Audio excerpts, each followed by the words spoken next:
Olá, bem-vindos ao De Frente com o Touro, programa de entrevistas que conversa com pessoas proeminentes do mercado. E hoje, o De Frente com o Touro tem a honra de receber aqui nos estúdios da Jovem Pan para uma conversa o senhor Milton Stigl, presidente da Brasil Biofuels, a BBF. A empresa foi criada em 2008 por investidores que queriam mudar a matriz energética do norte do Brasil, criando empregos e reduzindo o custo da geração de energia, trocando óleo diesel por biodiesel. A empresa produz óleo de palma em vários estados da região norte, como Acre, Amazonas, Pará, Roraima e Rondônia, e busca conciliar preservação ambiental e exploração agrícola sustentável. É uma história muito bonita. Milton, muito obrigado pela presença aqui.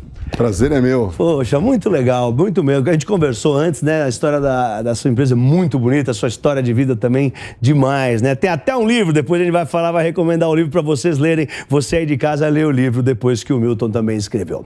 Milton, então conta pra gente, como é que é conciliar a preservação, né, do meio ambiente e o desenvolvimento da Amazônia?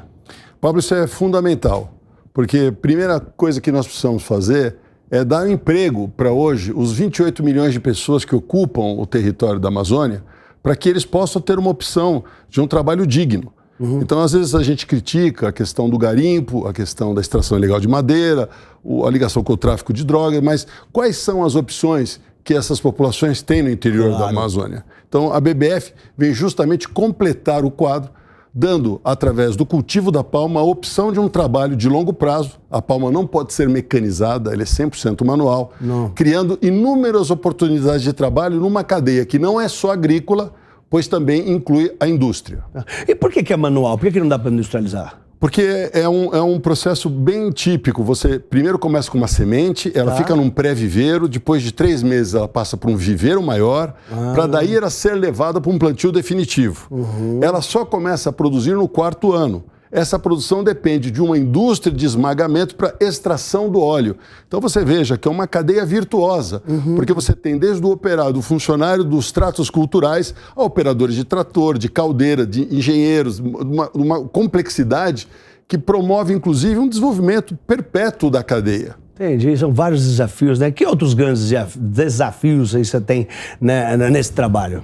Bom, o grande desafio é justamente esse. Você ocupar uma região remota com alguma cultura que você não tenha que vencer as longas distâncias da Amazônia para encontrar o mercado consumidor.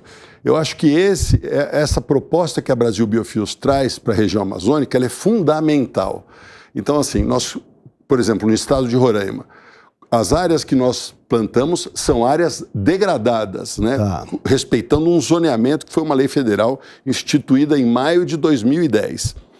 Com isso, o que a gente faz? Recupera o solo, recupera os cursos d'água e faz o cultivo de uma cultura perene. Durante 35 anos, aquela área vai estar produzindo óleo. Ótimo. E o que você faz com o óleo no interior de Roraima? A solução: transformamos isso em biodiesel, num combustível, e substituímos o diesel que é altamente consumido nas termoelétricas existentes no local. Ou seja, o mercado consumidor está lá.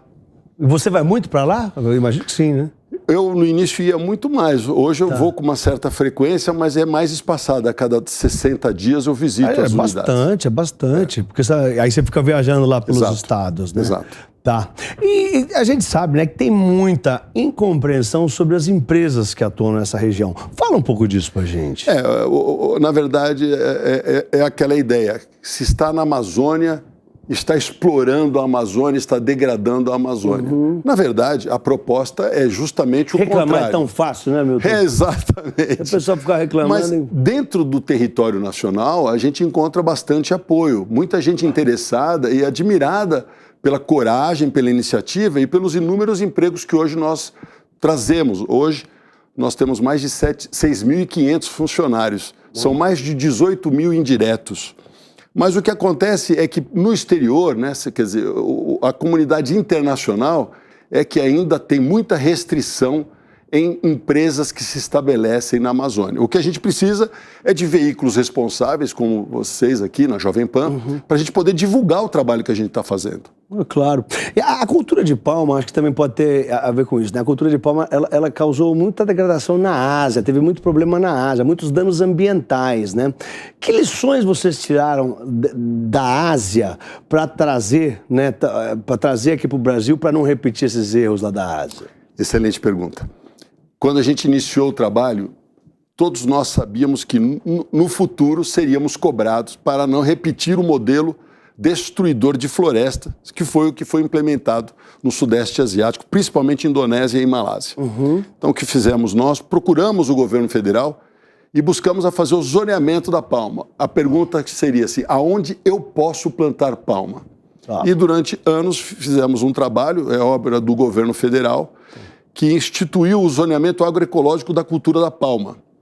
É um decreto federal que foi assinado em maio de 2010, pelo presidente Lula na época, que diz o seguinte, fica proibido a cultura de palma no território nacional, exceto nas áreas antropizadas até dezembro de 2007, conforme os mapas e o georreferenciamento anexo. Ou seja, os satélites fizeram as fotos das regiões da Amazônia que estavam degradadas, isso no decorrer do ano de 2007, e depois a lei foi publicada em 2010. O que isso tira dos ombros do brasileiro que resolveu investir na palma? Que ele não é um desmatador, porque fica proibido o plantio de palma. O zoneamento na região norte reza 20% de área cultivada e 80% de área preservada. No caso da palma, é zero. Porque você já faz onde já está degradado. Você não pode tirar 1 hectare sequer. Então, nós temos a legislação mais severa para a cultura da palma que existe no planeta. Então, assim, você planta palma onde não tinha nada, é isso? Exatamente, já estava degradado. Já estava degradado, já tinham arrancado tudo lá, sei lá, meio que deserto, sei lá, aqueles lugares que a gente vê desmatado, e aí você vai lá e cria uma nova... Deixa eu te dar uma informação muito importante. Esse zoneamento identificou mais de 30 milhões de hectares dentro dessas condições. Veja, Pablo, não é simplesmente dizer onde é que está degradado. A Embrapa fez um trabalho fantástico nesse zoneamento. Ela diz aonde eu posso plantar a palma com a aptidão para a cultura. Ou seja, ela classificou a região em áreas preferenciais, regular e marginal, para dizer o nível de investimento que você tem que fazer nessa área. Se você está na área preferencial, pouco investimento. É praticamente plantar e fazer os tratos culturais. Exato. Bom, a BBF é a maior produtora de óleo de palma da América Latina, a gente sabe, né? Em 2020, vocês compraram a Biopalma da Vale. Exato. Como que vocês pretendem continuar crescendo? Por novas aquisições, crescimento orgânico? Quais são os planos da BBF? O Brasil ele é um player pequeno na cultura de palma. Apesar de nós sermos uma potência agrícola, na questão O óleo de palma é que faz o azeite de dendê, né? É o óleo mais consumido pela humanidade. Olha só. É um mercado muito importante que é negociado na Bolsa de Roterdã. Mas a questão que nós vemos é o seguinte, é conseguir desenvolver projetos para substituir o diesel. Essa sua pergunta, ela casa direitinho com as explicações que eu procuro dar quando a gente vê que, no caso do petróleo, o Brasil tem petróleo suficiente, mas não tem refino. Ou seja, a gente não consegue dar atendimento a toda a demanda do mercado doméstico. O que acontece é que a gente depende de importação. Quando você importa, o que você importa? Praticamente diesel, que é mais ou menos 28%, gasolina de 5% a 6% e o querosene de aviação 10%. Importante dizer que gasolina é menor por conta que já tem 27% de álcool anidro dentro da gasolina. O que acontece é o seguinte, com o projeto você pode fazer o investimento ocupando essa extensão de 30 milhões de hectares, que é o pré-sal verde que eu chamo. Quando você produz o óleo vegetal e ele vai para essa biorefinaria que nós estamos agora construindo em Manaus, você tira do óleo vegetal exatamente as frações que o Brasil importa. Você faz o diesel verde, você pode ter a nafta e também o querosene de aviação sustentável. No caso da BBF, vamos só trabalhar com o diesel verde e com o querosene de aviação, que é o SAF, a sigla em inglês. Por quê? Porque a nafta a gente usa para recuperar o hidrogênio verde e continuar o processo sem ter dependência de gás natural. Quase todas as plantas de HVO e SAF do mundo que existem hoje dependem do gás natural. Não é 100% verde. A nossa, 100% verde.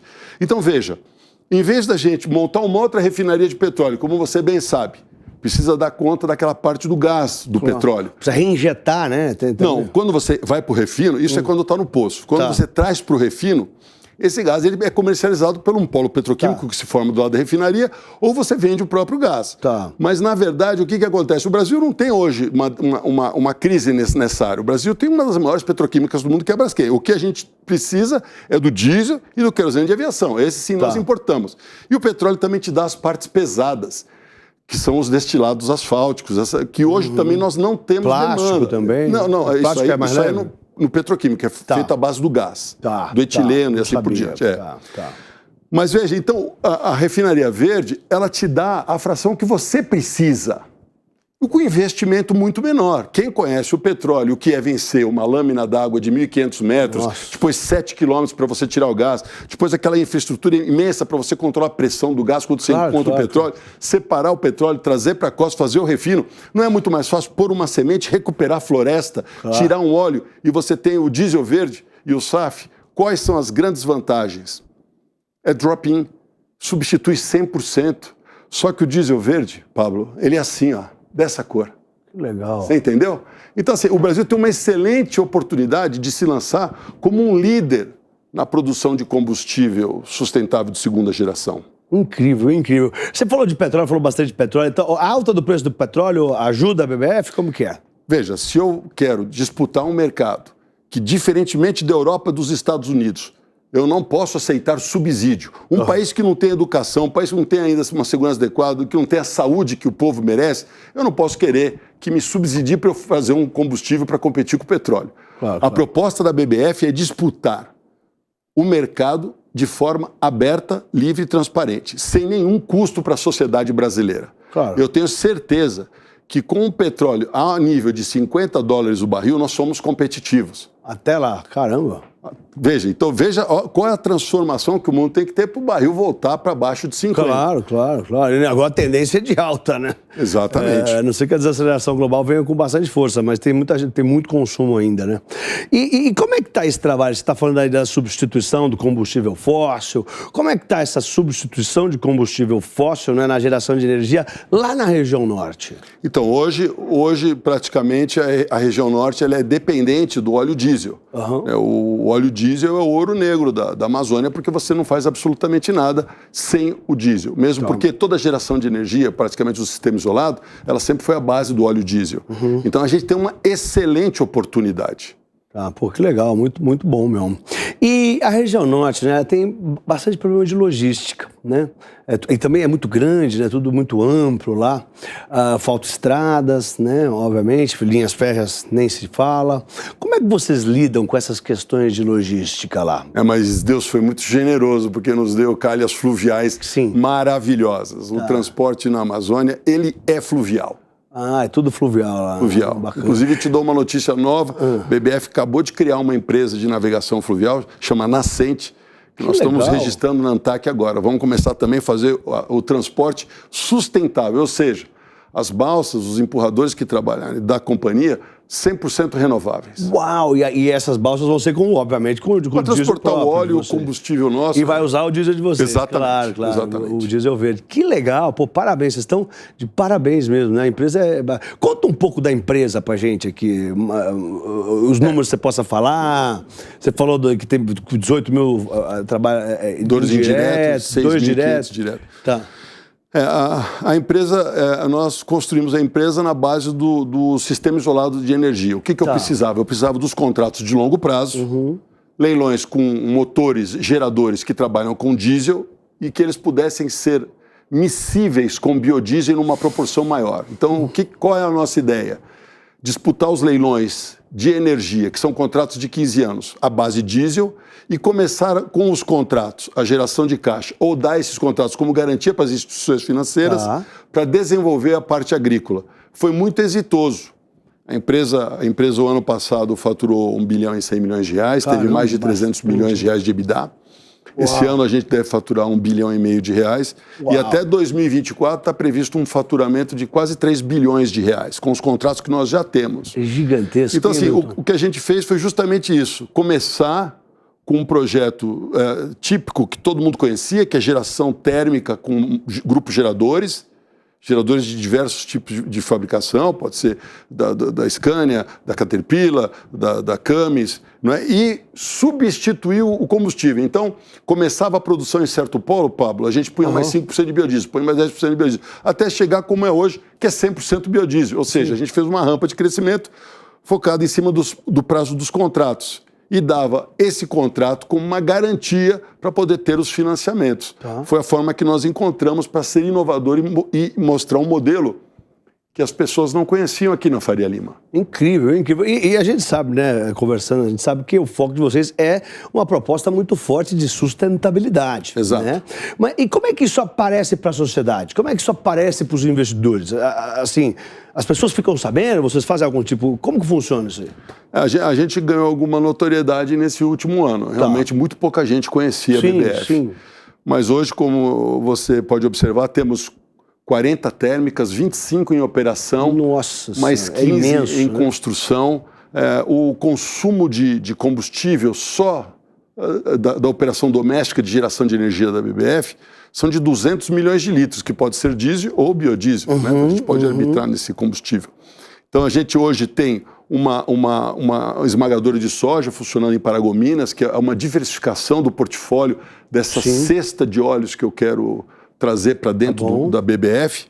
E a gente começou agora também o licenciamento ambiental, um EIA-RIMA, para uma planta de etanol de milho, para 300 milhões de litros ano em Vilhena. A gente acredita que esse licenciamento vai estar aprovado até fevereiro ou março do ano que vem, onde começa efetivamente as obras. Nossa, que legal, parabéns, né? Tanta coisa. Soja dá óleo, milho, você extrai o óleo do milho e a palma. Então veja que ao longo do tempo, a gente vai criar uma cesta de óleo vegetal. Claro. E não vai ficar tão na dependência do óleo de palma. Isso é muito interessante por questões, às vezes, clientes que têm uma preferência por um óleo, por um outro óleo, por um determinado produto, onde você pode agregar valor. E também para a empresa, né? Você diversifica o risco, você tem mais outros produtos, né? O produto de venda, né? O que você entrega também. E como é que é o relacionamento? Eu sei que a empresa é uma empresa que socialmente, né, boa. Como é que é o relacionamento da empresa com as comunidades onde vocês atuam? Olha, a gente tem um relacionamento muito bacana, muito bom. Tem 2 térmicas que eu recebi agora, as imagens, que ficam no Alto do Javari, uma região bem isolada, pro lado de Tabatinga, na Amazônia. E quem faz a operação da geração de energia são as comunidades indígenas. Então, assim, de modo geral, a gente tem uma relação muito bacana com as comunidades, porque elas sabem, né, o quanto que a empresa melhora a vida de todos. Milton, uma pergunta, para a gente já começar deixando claro aqui para os nossos espectadores. O que é a BBF? É uma empresa de bioenergia? É uma empresa, né, de biocombustíveis? É uma empresa de alimentos? O que é isso? Explica para a gente o que é a BBF. Essa pergunta é boa porque eu fui muitas vezes inquirido, mas eu não consigo enxergar a BBF. Onde que ela está inserida aqui? É energia? É exatamente o que você perguntou. Mas o importante é esclarecer que quando eu comecei a empresa, a minha estrutura de capital era praticamente zero. Muito pouco. Você começou na raça, comecei sem na dinheiro. Raça, exato, com alguns acionistas, cada um pondo o que tinha. Então, puxa... Juntou? Quantas pessoas se juntaram no começo? Eram 6 pessoas no começo. Caramba. E o interessante é que eu falei, olha, a gente vai ter que comprar uma fazenda, vamos começar a plantar palma. Legal, mas quando é que a palma vai começar a dar retorno? Bom, ela demora 4 anos para produzir. Puxa! Bastante, né? Não, e tem uma notícia pior. Eu preciso construir uma indústria, porque sem a indústria não extrai o óleo de palma, é como uma usina de açúcar. Aí o pessoal falou, mas nossa, isso vai demorar muito tempo. Então, essa questão de trazer o setor de energia, que é regulado, que tem contratos muito firmes para dentro da companhia, foi a solução que a gente encontrou para crescer. Mas, sem dúvida nenhuma, Pablo, para ser a empresa que eu gosto, que eu desenho, que eu sonho em ter, eu preciso dos biocombustíveis. Por quê? Porque o volume desse mercado é imenso, é muito grande. E como a ideia da companhia é se fixar para ocupar e plantar a maior área possível degradada com uma cultura, no caso a palma, eu preciso desses mercados, não posso abrir mão de nenhum deles. A BBF, ela tem uma estrutura meio que verticalizada, né? Você vai lá desde da sementinha, desde o plantio da sementinha, até a luz lá que o pessoal... Conta um pouco dessa estrutura verticalizada. Exato. A oportunidade que a região norte nos dá é exatamente essa, de você poder extrair o máximo do negócio. Então, quando você planta, você está recuperando a área degradada, ou seja, você já está fazendo uma cobertura de solo, que tem ali os créditos de carbono, porque a palma fica durante 35 anos sequestrando o carbono. Tá. Aí o que a gente faz? Do fruto extrai o óleo. Esse óleo vira um biocombustível, como eu falei, e substitui o diesel. O bagaço da palma, que é muito abundante, ele também gera energia. Temos do lado de uma esmagadora de palma uma termoelétrica à base de biomassa. Tudo conectado. Tudo conectado. E diferentemente da cana-de-açúcar, que produz durante 7 meses, a palma é 12 meses no ano. Então você vai... O tempo todo, está produzindo o tempo todo. Direto, dia e noite. Tá. 12 meses no ano. Então é muito interessante, porque você tem realmente uma cadeia muito virtuosa. E o bom disso tudo é que a BBF também consome os biocombustíveis, porque quando você tem o número de termoelétricas que nós temos, você pode arbitrar ou o diesel ou o biodiesel, aquilo que for mais conveniente. Entendi. E a gente sabe das plantas novas em Manaus, né? Você tem plantas em Manaus. Conta um pouco das plantas lá, como é que tá... A gente está construindo a biorefinaria. Tá. A biorefinaria, a gente ficou quase um ano... O que é uma biorefinaria para o povo entender? A biorefinaria é a mesma coisa que uma refinaria de petróleo, só que em vez de entrar o óleo cru, o petróleo, entra o óleo virgem. Tá bom. O óleo da planta, né? Exato. Tá. Então, o que acontece é o seguinte, você faz uma hidrogenação, você pega essas cadeias longas, que tem ali a dupla ligação de carbono, e com a pressão e temperatura do hidrogênio, você faz isso em hidrocarboneto. Tá. Então, assim, isso é muito bacana, porque pode ser usado em qualquer motor a diesel, qualquer caminhão, qualquer ano. Quer dizer, um caminhão que tenha 10 anos, 15 anos, as embarcações, a locomotiva. Então, você não precisa ter um preparo do equipamento para receber o combustível. Sai pronto. E uma outra questão muito interessante é justamente o combustível de aviação, que também vai substituir o fósforo. Vocês já estão fazendo combustível? Não, nós estamos agora construindo essa refinaria.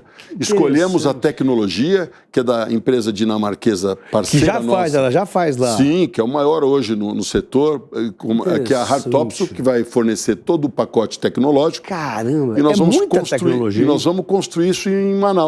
O prazo é o último trimestre de 2025, a gente está inaugurando essa planta. Já está inaugurando a planta para começar a produzir a venda é interna ou pretende exportar? É mercado doméstico. A planta é de produção para 500 milhões de litros ano. E só o mercado de combustível de aviação aqui no Brasil são de mais 7 bilhões de litros. Putz, grila.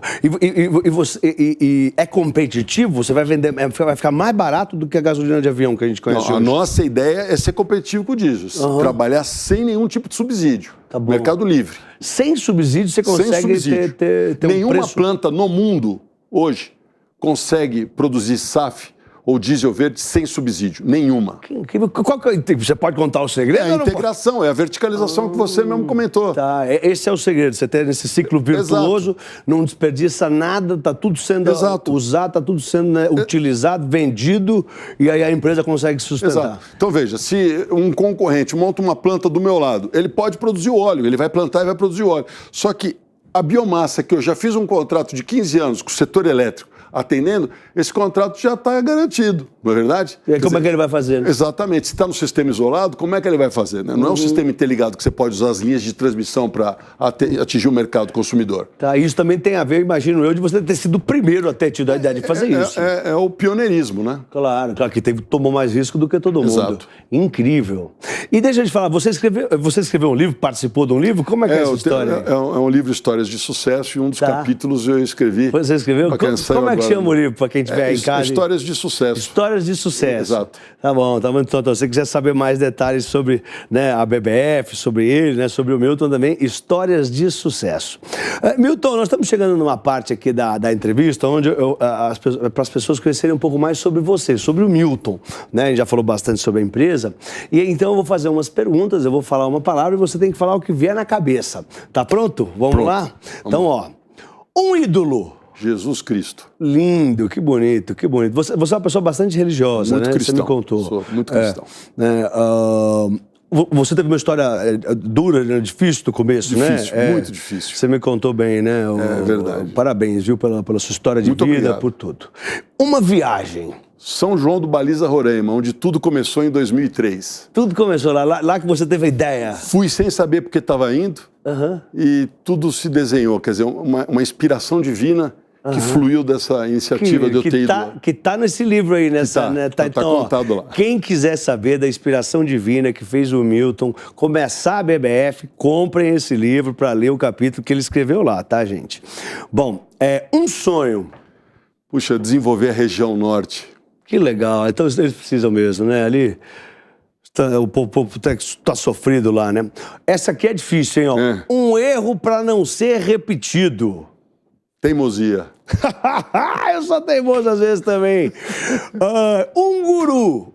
Chico Xavier. Chico Xavier, que legal, que legal.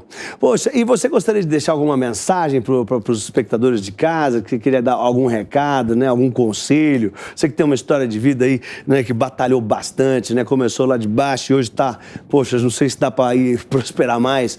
Que recado você daria para quem está em casa e está querendo empreender, ou quem está lá batalhando, está suando e está lutando pela vida?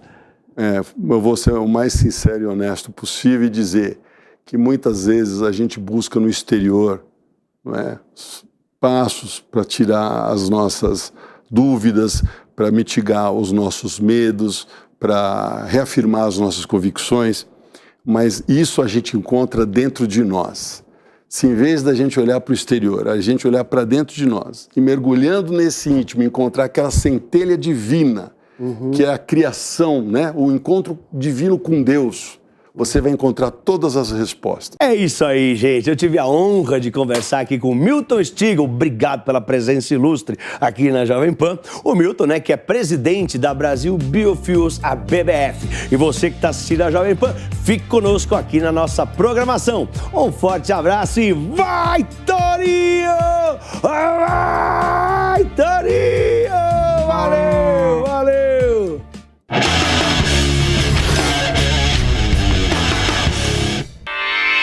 Realização Jovem Pan News.